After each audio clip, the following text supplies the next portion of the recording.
দেখেন আমরা যে বেসিনের লাইনটা নিয়ে গেছি, তো দেখেন আমরা কিন্তু এখানে দুইটা ব্যান খাওয়াই নিয়ে যেতে পারতাম।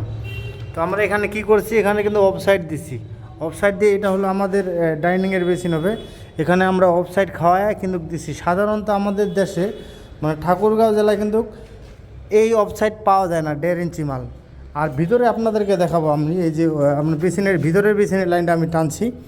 তো এখানে আমি কিন্তু দেখেন এই যে 1.5 ইঞ্চি ও ওয়াইটি, যদি কখনো জাম লাগে তাহলে যদি তার ঢুকানো যায় তাহলে কিন্তু ওয়াইটির মাধ্যমে আমাদের লাইনটা একবারে সুন্দরভাবে ক্লিয়ার হবে। আসলে ছোট্ট ছোট্ট কাজগুলো আমরা খুব গুরুত্ব দেয় আমাদের ওস্তাদ নূর আলম ভাই, এই জন্যই তিনি নূর আলম। আসলে মিস্ত্রিদের যদি চাহিদা থাকে তাহলে কিন্তু দোকানদারগুলো মালগুলো নিয়ে আসে। তো আমাদের দেশে মিস্ত্রিদের চাহিদা নাই বিধায় আমাদের মালগুলো নাই। তো আমরা এইভাবে কাজটা সম্পূর্ণ করলাম।